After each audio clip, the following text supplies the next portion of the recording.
Welcome everyone to another video of Vinyl Attic, and I have Underrated album by a popular band. This is my seventh pick, and it's from Aerosmith, 1979, Night in the Ruts. Now before I get into this, please don't forget to hit the like button, comment on this video, share this video, and if you still haven't, please subscribe to this channel and hit the notification bell for updates. Okay, so with that out of the way, uh, I haven't done one of these in a minute. It's been a while, and just to give you a little background again on what this is about, is that sometimes popular bands have this album that really didn't set the world on fire. It may have been too experimental. It didn't have that many hits, and it just kind of went under the radar, or it's just been forgotten. It's like a middle child. And albums I've done in the past would be like Van Halen's Fair Warning, uh, they're great albums, like I said, but they're just not those albums that are name checked all the time. So Van Halen's Fair Warning, The Cars Panorama, Kiss. I did Kiss, Lick It Up, and so this one is what I think is one of their underrated albums, and it's kind of been overlooked because if you go back in time, this was the follow-up to Draw the Line, which is the album which I would say was the beginning of the end for Aerosmith as far as the 70s was concerned. They had some huge success with the albums previous to Draw the Line, but Draw the Line, it was a commercial flop, and it was disjointed. There was some drug abuse in there from Joe Perry, and he was also making a solo album, the Joe Perry Project, and there was a lot of debt involved with that project, and there was a lot of infighting with this band. And so, however, even though they were pretty much all on drugs on this album, Steven Tyler was actually smoking crack for this album.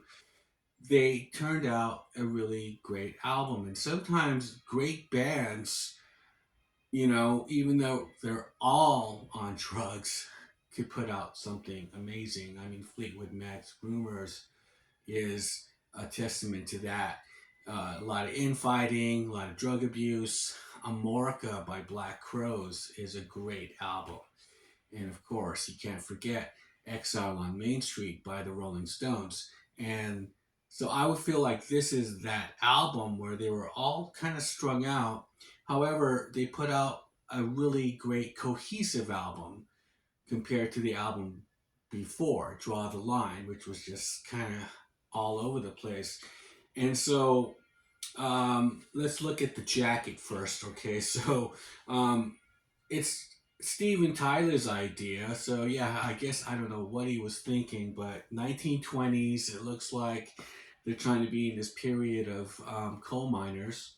But Aerosmith is written in a. They don't have their usual logo with the wings and the A, so it's just kind of encrypted into the location they're at. And so they are dressed up like 1920s coal miner hobo kind of type thing. And of course, it says "right in the nuts." Other than night in the ruts, they kind of switched it. Play on words. And so there's 9 songs on here, and it clocks in at 34 minutes. Okay, so the lead and single was "Remember Walking in the Sand," which is a Shangri-La cover song. It didn't really chart well. Charted like at 66 or something like that, but as soon as it arrived, it disappeared. But it's a good song. It's the way the track listing here. I'm going to go through it. I think it's a very perfect album. That's just my opinion, though. So starting off with "No Surprise," it's a fast rocker. It is sort of like a rocks off to me. It's like their rocks off, and um, this album, like I said, may not have that kind of single commercial vibe feel to it. However, it does have a classic rock feel to it, just like a great classic rock album, just like XL on Main Street, but it's Aerosmith, you know. So no surprise. It's the thing about this is that that's Steven Tyler's favorite song off the album, and he said this is one of his favorite albums. I think it is his favorite album, Night in the Ruts, and it was also Joe Perry's favorite album of Aerosmith. He loved how him and Brad were pretty much locked in, and they were playing on a different level on this album. Now, Joe Perry did leave the band during the middle of this recording, but he's on, like, I would say 85 to 90% of this album.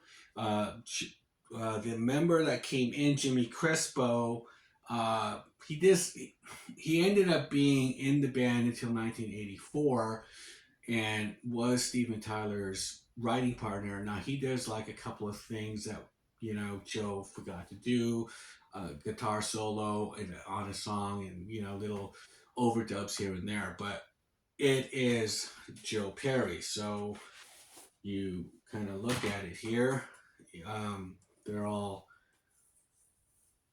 included on here, and in the back, this is a total 70s thing, right? Order form. So you get a Night in the Ruts t-shirt, a poster, which is really cool. If you can find that nowadays. Because that would be the one poster I would want, or a t-shirt, would be a Night in the Ruts. So that's the inner sleeve.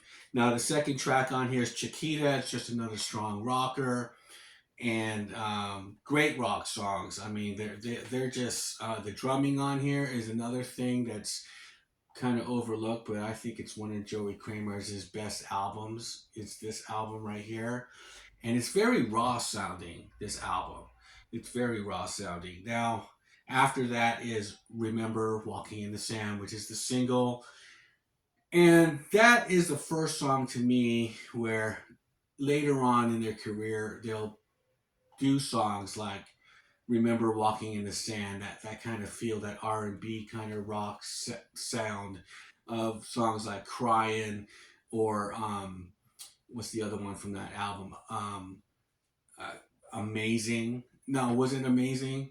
It was Crying and uh, Crazy, right? And What It Takes, and those kind of songs that Steven Tyler would sing. And Remember Walking in the Sand is kind of reminiscent of those kind of songs.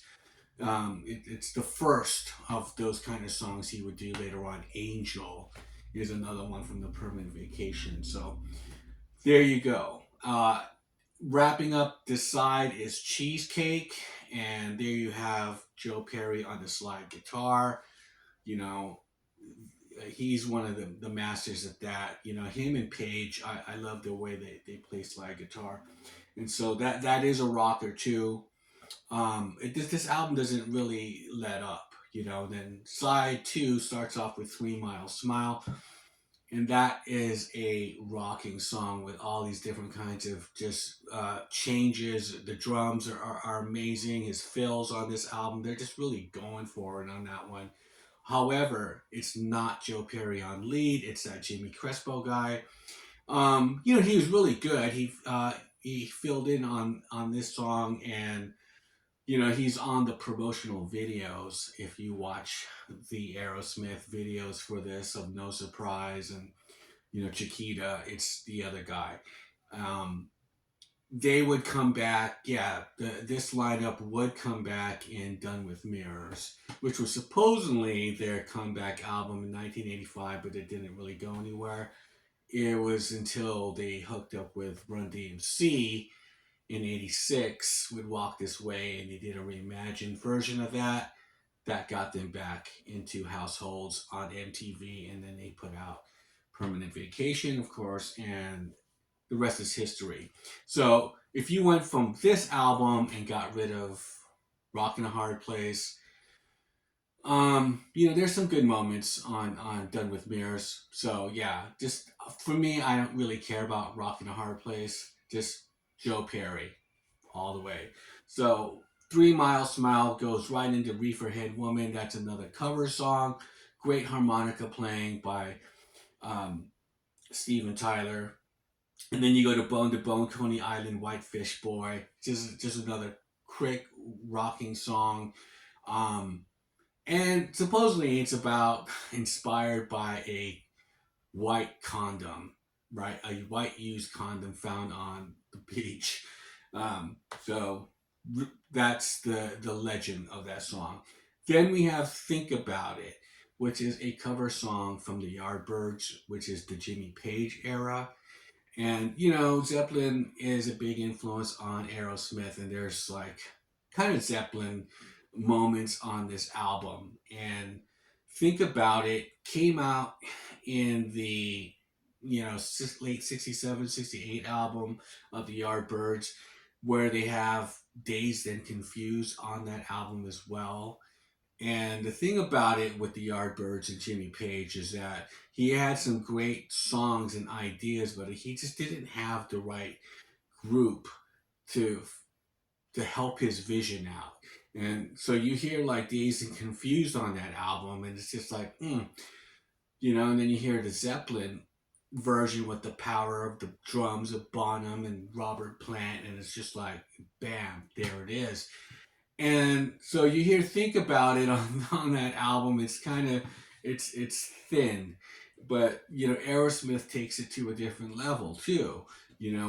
Of course, it's more modern sounding and everything, and he kept a lot of the guitar parts the same, and the solo is incredible on it. So "Think About It" is a better version here than the Yardbirds. Sorry, Jimmy, but it's the truth. So wrapping this up is Mia. That's the last song on the album, and it has this kind of starts off with the piano again. It's kind of reminiscent of Dream On back in the day from the first album, but it's a little bit more darker tone. It's about Steven Tyler's daughter Mia, and some it's very epic-y, I guess, for a last song. And then it has these dissonant low notes on the piano at the end. He's just kind of just as the song is fading out, you can hear him just hitting these notes, dun dun. And Steven Tyler was saying, well, it's impending doom. It's like where the band was going. It was going to a darker place, and so he kind of ended it that way, which is kind of funny. Um, However, it's a perfect closer. The song "Mia" is a perfect closer. "No Surprise" is a perfect, first song of the album. It's from beginning to end. There's no filler on here. It's just they're not just great. They're not really great songs, but it's a great album. If that makes any sense, you know what I mean? Because they all work well together. They and the way the album is track listed, it's just everything is perfect. However, there are songs that are just pretty much not, of course, of the caliber of like "Sweet Emotion" or songs like that, "Walk This Way," but they are great songs in the sense that it's a great rock album, because not only there's three songs on here that are cover songs, but they're covering people, like I said, they that means something to them. And so when a band gets together and covers a song, they're pretty much going back to where they started from, or what they all like, or and so they're all on the same page, and so that's why it kind of works. And so whether it's the Shangri-Las or the Yardbirds, it all makes sense on this album. So this is my underrated album. Popular band Aerosmith, number 7, my 7th pick. Let me know what your thoughts are on this album. Do you remember this album? Or, did you blink and then it was gone? It was that fast. It wasn't an album that, that stayed in the spotlight. It just kind of came and went. And it was sort of like Aerosmith wasn't a band at the time that was just getting a lot of um, media attention because it was their shows were getting more horrible um, uh, as they were performing live on drugs and everything. So, but this was I felt like a great album before all of that got really bad. So that is my choice. That is my pick. Let me know what your thoughts are, of course. Leave me a comment. With that, I'll shut up. And I'll see you guys on the next one. Bye.